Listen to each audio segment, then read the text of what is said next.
Last வீடியோவில் string function பற்றி பார்த்துருந்தோம்.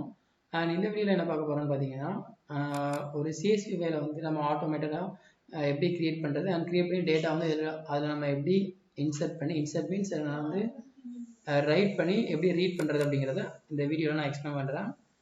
ஆல்ரெடி நம்ம இது வரைக்கும் பார்த்த 7 ப்ரோக்ராம் என்ன பண்ணியிருப்பேன்னு பார்த்தீங்கன்னா, எல்லா லைன்ஸுமே வந்து நான் உங்களுக்கு எக்ஸ்பிளைன் பண்ணும்போதே டைப் பண்ணி பண்ணியிருப்பேன்.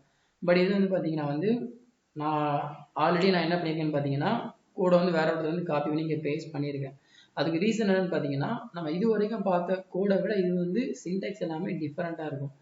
பட் இதை வந்து நான் உங்களுக்கு லைன் பை லைன் என்ன டைப் பண்ணுமோ உங்களுக்கு கிளியர் ஐடியா வராது. பட் இந்த மாதிரி ஃபுல்லாக பார்க்கும்போது உங்களுக்கு கிளியர் ஐடியா கிடைக்குங்கிற ஒரு ரீசன் தான் நான் என்ன பண்ணியிருக்கேன்னு பார்த்தீங்கன்னா, உங்களுக்கு இந்த மாதிரி பேஸ்ட் பண்ணியிருக்கேன். பட் இது வந்து ரொம்ப ஈஸியான கான்செப்ட் தான். நீங்கள் வந்து லைனாக ரொம்ப கம்மியாக தான் வரும். நான் உங்களுக்கு லைன் பை லைனாக கான்செப்ட் எக்ஸ்பிளைன் பண்ணிடுறேன். அப்புறம் ஈஸியாக உங்களால் என்ன பண்ண முடியும்னு பார்த்தீங்கன்னா புரிஞ்சுக்க முடியும். ஃபர்ஸ்ட் நான் என்ன பண்ணியிருக்கேன்னு பார்த்தீங்கன்னா, இம்போர்ட் சிஎஸ்பின்னு பண்ணியிருக்கேன். அது எதுக்காண்டின்னு பார்த்தீங்கன்னா, இப்போ சிஎஸ்பிங்கிறது என்னன்னு பார்த்தீங்கன்னா ஒரு மாடியூல். அந்த மாடியூலுக்குள்ள என்ன இருக்குன்னு பார்த்தீங்கன்னா நம்பர் ஆஃப் பைத்தான் கோடு இருக்கும். அந்த பைத்தான் கோடில் வந்து என்ன இருக்குன்னு பார்த்தீங்கன்னா ஒரு சிஎஸ்பிலேருந்து ரீட் பண்ணுறது, ரைட் பண்ணுறது, கிரியேட் பண்ணுறதுக்கு எல்லாமே ஃபங்க்ஷனாலிட்டிஸ் வந்து ஆல்ரெடி எல்லாமே எழுதி வச்சிருப்பாங்க. அதை வந்து நம்ம இதுக்குள்ள கொண்டு வந்தோம் அப்படின்னு பார்த்தீங்கன்னா அதோட லைன் வந்து ரொம்ப இன்க்ரீஸ் ஆகும், ஃபைல் சைஸ் ரொம்ப இன்க்ரீஸ் ஆகும். பட் இதுவே நம்ம டேரெக்டாக இம்போர்ட் பண்ணிட்டோம் அப்படின்னா வந்து நம்ம என்ன பண்ணிக்கலாம், அதை வந்து ஈஸியாக நம்ம கோட் மூலம் ஆக்சஸ் பண்ணிக்கலாம். அந்த ஒரு ரீசனுக்காக தான் நம்ம சிஎஸ்வி ஃபங்க்ஷன் டிஸ்பிளே ஆக்சஸ் பண்ணுறதுக்கு இம்போர்ட் கொடுத்து சிஎஸ்வி மாடியூலை வந்து நம்ம இம்போர்ட் பண்ணுறோம். அப்புறம் இந்த லைன் பார்த்தீங்கன்னா இது வந்து ஆஸ் யூஷுவல் நீங்கள் பண்ணுறவங்களுக்கு தெரியும். ஃபங்க்ஷன் கிரியேட் பண்ணுறதுக்கு நம்ம டிஎஃப் கீவேர்ட் போட்டு பண்ணுறோம். அதுக்கப்புறம் function name. So function name என்னன்னு பார்த்தீங்கன்னா யூசர் டிஃபைன். நீங்கள் எந்த ஃபங்க்ஷன் நேம் கொடுத்துக்கலாம். அப்புறம் பேராமீட்டரில் தான் நம்ம என்ன பண்ணியிருக்கோம் பார்த்தீங்கன்னா ஃபைல் நேம்னு ஒன்று வந்து ஒரு நேம் வந்து பேராமீட்டரில் பாஸ் பண்ணியிருக்கோம். இந்த ஃபைல் நேம்ங்கிற எதை ரெப்ரசென்ட் பண்ணுதுன்னு பார்த்தீங்கன்னா, இதில் நம்ம ஒரு ஃபைல் கொடுத்துருப்போம். இந்த ஃபைல் நேம் data.csv. இந்த கோடை ரன் பண்ணும்போது நம்மளுக்கு என்ன ஆகும்னா, இந்த data.csv ஃபைல் என்ன ஆகும் பார்த்தீங்கன்னா கிரியேட் ஆகும். கிரியேட்டாக இந்த டேட்டாலாம் என்ன ஆகும் பார்த்தீங்கன்னா அது வந்து ரைட் ஆகும். ரைட் மீன்ஸ் இன்செர்ட் ஆகும். அதுக்கப்புறம் நான் என்ன பண்ணுவோம் பார்த்தீங்கன்னா அந்த டேட்டாஸ் எல்லாமே ரீட் பண்ணுவோம். அவ்வளோதான் கான்செப்ட். ஃபர்ஸ்ட் என்ன பண்ணுறோம்னா இம்போர்ட் பண்ணுறோம். அப்புறம் டேட்டாவெலாம் என்ன பண்ணுறோம்னா வந்து இந்த ஃபைலில் வந்து என்ன பண்ணுறோம் ரைட் பண்ணுறோம். ஒரு ஃபங்க்ஷன்ஸ்குள்ளே எழுதி என்ன பண்ணுறோம் ரைட் பண்ணுறோம்.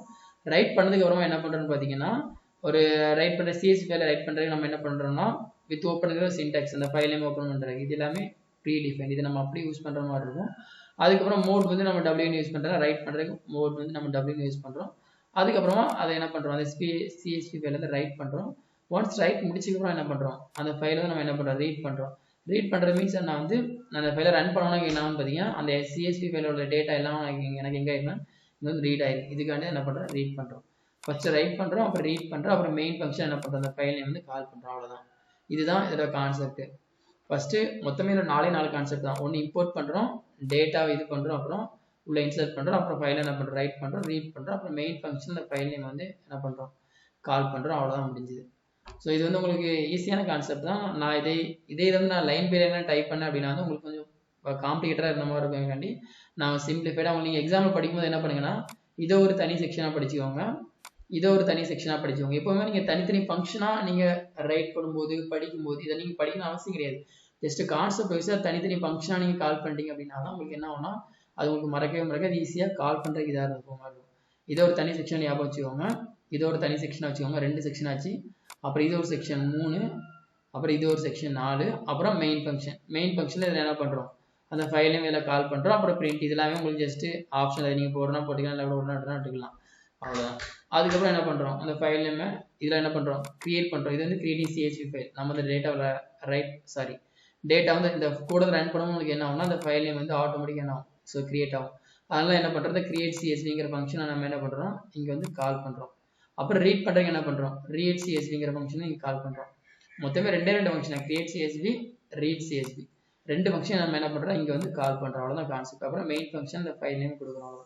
ரொம்ப சிம்பிளான ப்ரோக்ராம் தான். நீங்கள் தனித்தனியாக பிரித்து இது பண்ணிட்டீங்க அப்படின்னா உங்களுக்கு புரிஞ்சுக்கிறதுக்கு வந்து ஈஸியாக இருக்கும். இது வந்து நீங்கள் இப்படி இது வந்து ஆக்சுவலாக இது மட்டும் ஒரு கான்செப்ட் கிடையாது. இது எல்லாமே சேர்ந்து தான் ஒரு ஃபங்க்ஷன் வரும். அதனால் நீங்கள் இப்படி கூட ஞாபகம் வச்சுக்கோங்க ஃபுல்லாக இது பண்ணுறதுக்கு ரைட் பண்ணுறதுக்கு அப்புறமா ரீட் பண்ணுறதுக்கு இது ஒன்றும் வரும். இந்த மாதிரி தனித்தனியாக பிரித்து நீங்கள் இது பண்ணிட்டீங்க அப்படின்னா அது 2 மூணு டைம் பார்க்கும்போது உங்களுக்கு கிளியர் ஐடியா கிடைக்கும். ஸோ இவ்வளோ தான் கான்செப்ட். இல்லை ஏதாவது டவுட் இருந்தால் கீழே கமெண்ட் பண்ணுங்க. தேங்க்யூ.